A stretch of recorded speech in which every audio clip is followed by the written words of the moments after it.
Three-division world champion John Riel Casimero was riding high on his career after demolishing Zolani Tete in late 2019. But after reaching a fever pitch, his career slowly fell into obscurity.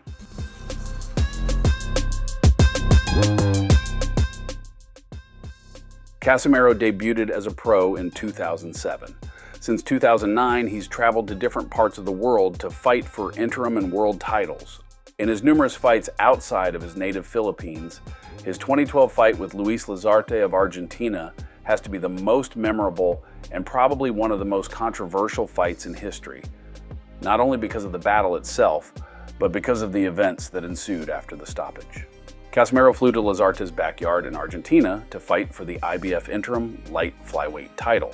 The fight took place in Club Once Unidos, Lazarte's home venue for his fights since 2010. Casimero, Lazarte, referee Eddie Claudio, and the aggressive audience, who mostly got their free tickets from the labor union to which Lazarte belonged, were the perfect mixture for the mayhem. You can't even describe the fight as a boxing match. From round 1 to round 10, there were different fouls, committed mainly by Lazarte, elbowing, grabbing, and headbutting in the early going.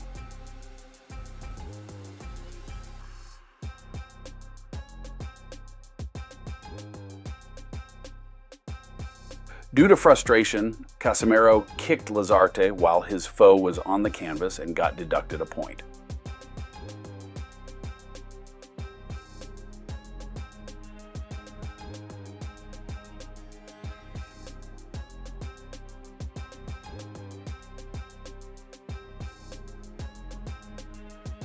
Although it was clearly a slip, Lazarte scored a knockdown, but was deducted a point in the 6th for repeated rabbit punching.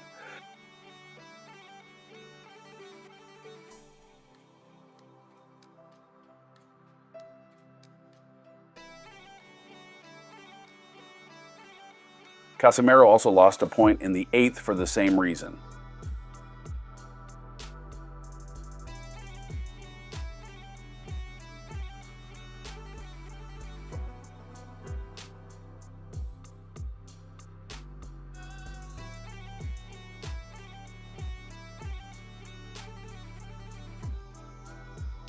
Lazarte was also known for biting his opponents in the past, and sure enough, he tried to do it several times against Casimero. Lazarte went down twice in the 9th and once again in the 10th, prompting Claudio to stop the fight.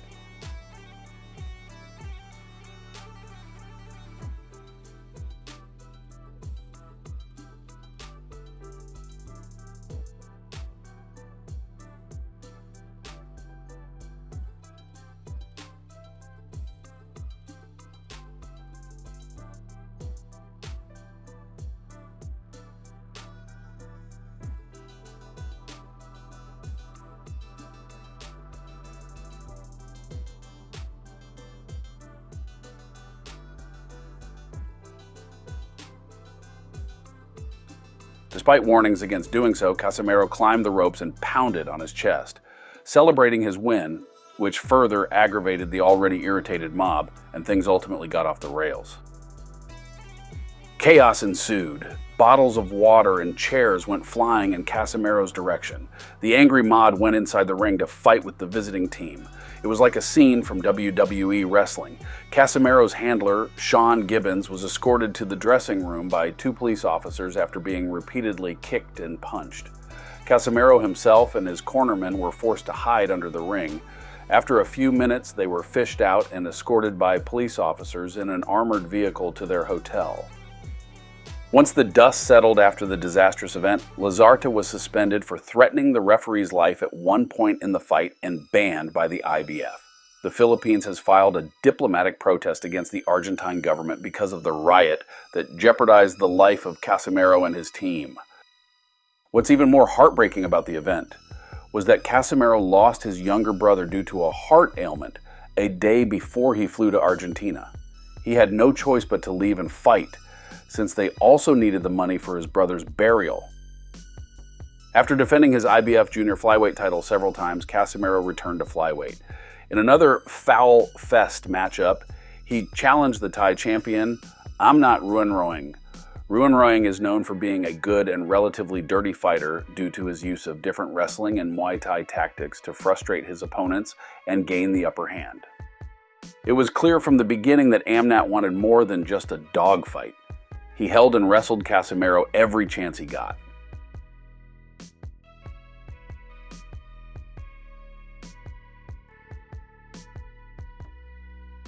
In round 2, Amnat caught Casimero lunging in with a counter left hook that dropped him. In round 3, Casimero returned the favor by baiting him with a jab. Upon drawing a right cross from the opponent, Casimero stepped back and quickly countered his overextended opponent with a perfectly timed left hook. Amnat touched the canvas, but unfortunately the referee ruled it a slip. Amnat continued his tactics in the following rounds, including sweeping Casimero's feet, head locking, arm locking, and throwing him to the canvas.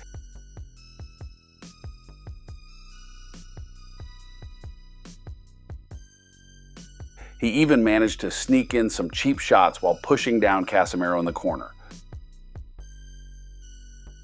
In round 7, Amnat dropped Casimero again with a right hand that Casimero managed to block, but he forgot Amnat's clever use of his feet. It was counted as a knockdown by the ref. The fight was as ugly as it was from the beginning to the final stretch. Amnat got deducted a point in round 11, but it did not make a difference. He was determined to wrestle his way to the end.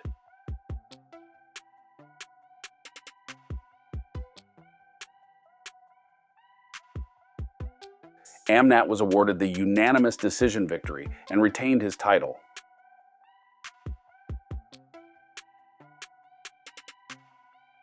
Casimero did not fight and waited almost a year to get his revenge on Amnat. Their rematch happened in May 2016, this time in Beijing, China, a neutral country for both fighters instead of Thailand. Amnat's roughhousing tactics were still present, though slightly muted. Casimero, on the other hand, fought a smarter fight and did not let the opponent's tactics ruin his game plan and rhythm. Casimero was sticking and moving to avoid getting headlocked and wrestled as much as possible. Amnat, on the other hand, was standing more in front of Casimero. In round 4, he was punished for being too aggressive. Casimero checked him with a left hook and sent him to the canvas while Amnat was lunging forward. Amnat managed to beat the count but was visibly hurt. Casimero went for the kill, throwing everything with bad intentions.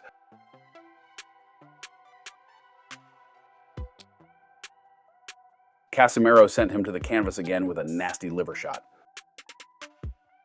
Amnat couldn't beat the count this time, and referee Tony Weeks waved the fight off. Casimero got his revenge and snatched the IBF flyweight title, ending Amnat's undefeated streak.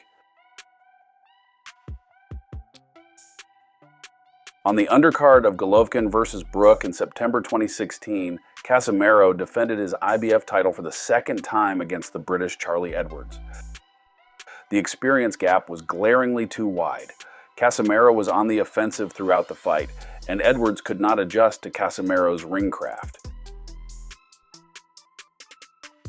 He was boxing and moving around the ring, but getting peppered by the champion's hard shots. Edwards was sent to the canvas in round 10 by Casimero's signature left hook. He beat the count, but Casimero went for the kill immediately. After a couple of uppercuts and a chopping right hand, the referee had seen enough and immediately stopped the fight. In 2017, Casimero returned to the Philippines to fight a couple of his fellow Filipino boxers, one of which was Jonas Sultan, to which he lost via unanimous decision. The next time he jumped back into the ring was against the journeyman Jose Peck of Mexico. Casimero made quick work of the Mexican, dropping him down twice with body shots in the second round. The Mexican could not beat the count after the second knockdown. And Casimero was declared the winner by technical knockout. This is the fight where Casimero began his unbeaten streak. In 2019, Casimero went on a roll and fought 4 times both in his native Philippines and abroad. At this point, the last time he fought more than 3 times a year was back in 2008. In the first quarter of the year, Casimero fought Kenya Yamashita of Japan. The Japanese fighter was game and willing to engage in a firefight with the Filipino, but he got overpowered and outgunned. Casimero punished him with heavy shots upstairs and downstairs.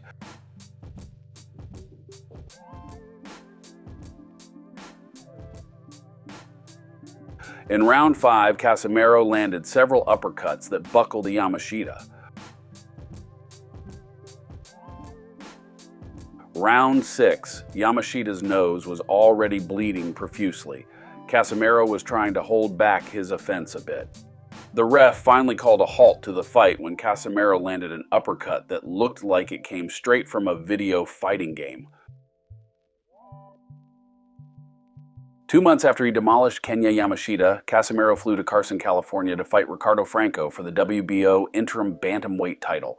This fight showcased Casimero's superb stamina, defense, and punch resistance. For 12 rounds, he was exchanging blows with Franco. He was in and out and setting up Franco for different counters. In round 6, he hurt Franco with a series of punches with pinpoint accuracy, punctuated by a looping right cross that sent Franco to the canvas. Franco survived the knockdown and kept on moving forward to pressure Casimero. But his strategy proved counterintuitive because he became more susceptible to Casimero's counters. In round 12, Casimero hurt Franco again with a 1-2 combo before dropping him with an uppercut. Franco beat the count, but Casimero's barrage of punches prompted the referee to stop the fight.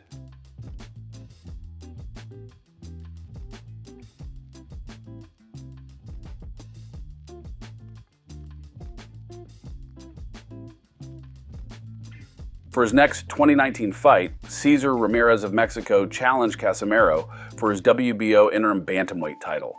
The winner will become the mandatory challenger for the WBO bantamweight champion Zolani Tete of South Africa. From the first round, Casimero was on the front foot, backing up the taller Ramirez.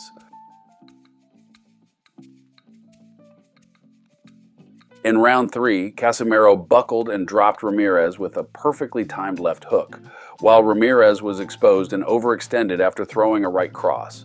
Casimero went for the kill, but Ramirez was determined not to get stopped there. He survived the round and continued to fight, and he continued strong. As Casimero paced himself for the long haul, Ramirez pushed forward.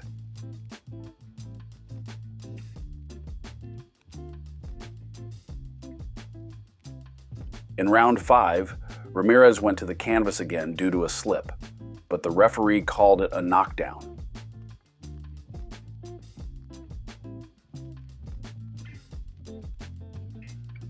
In round 7, Casimero showed he was the stronger fighter, hurting and dropping Ramirez again with a series of heavy shots. But just like in previous rounds, Ramirez showed true grit and did not make it easy for Casimero.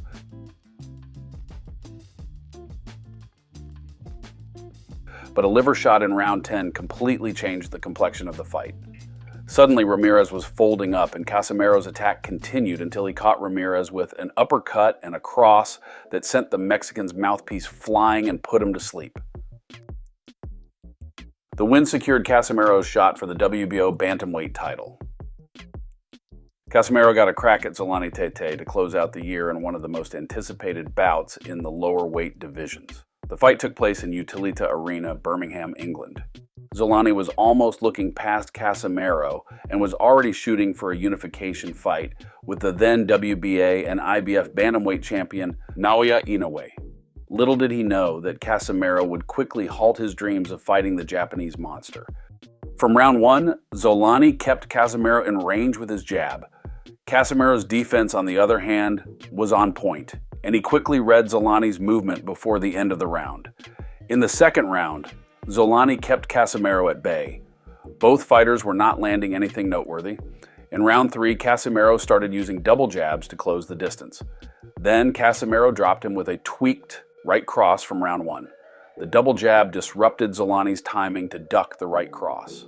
Casimero stepped to the outside angle and lowered his punch to catch Zolani as he was ducking. His messed up equilibrium did not recover. Casimero dropped him for the second time, and after a left hook that buckled Zolani again, the referee stepped in and stopped the fight. It was an impressive finish and win to close out Casimero's 2019 run. so impressive that he caught the attention of the Japanese monster.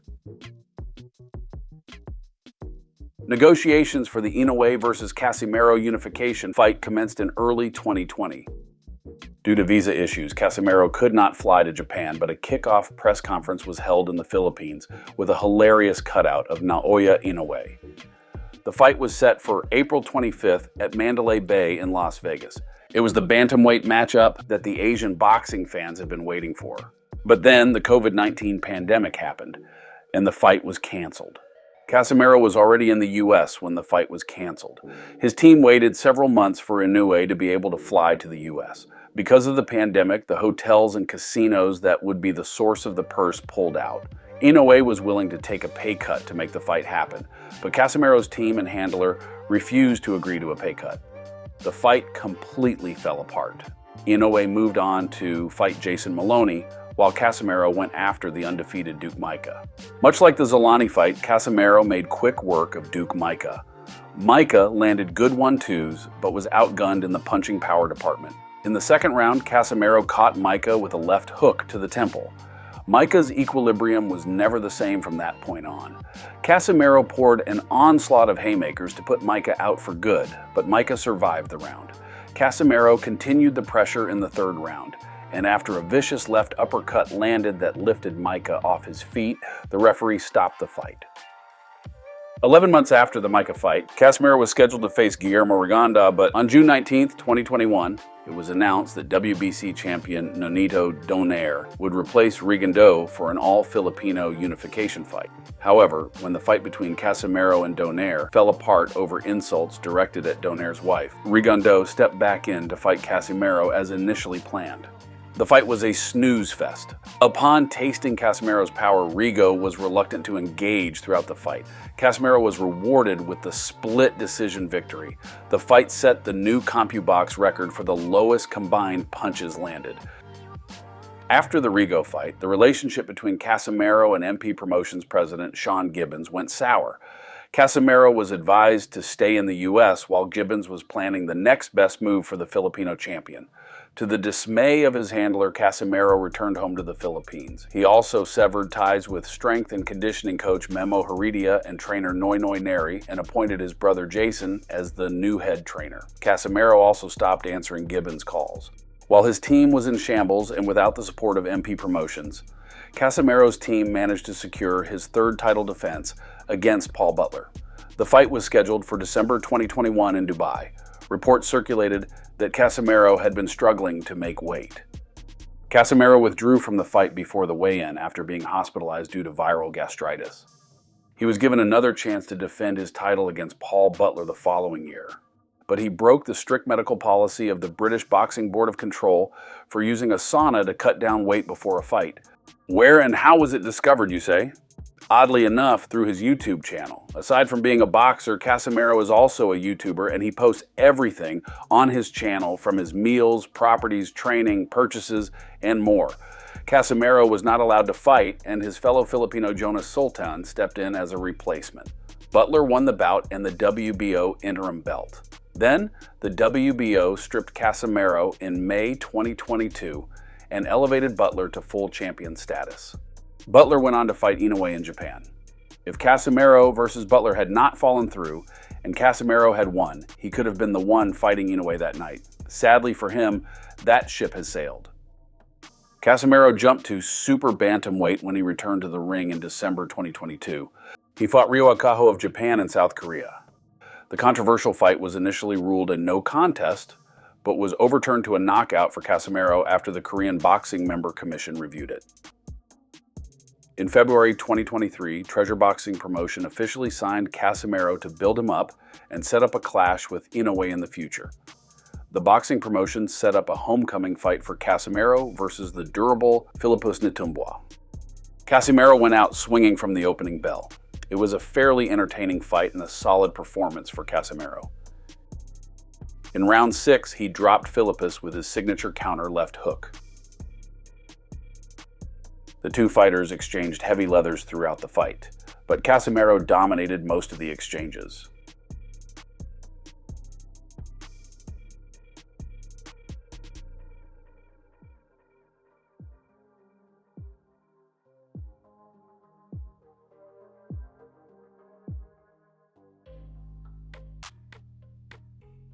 Casimero won the fight via unanimous decision and snatched Natumbua's WBO Global Super Bantamweight title.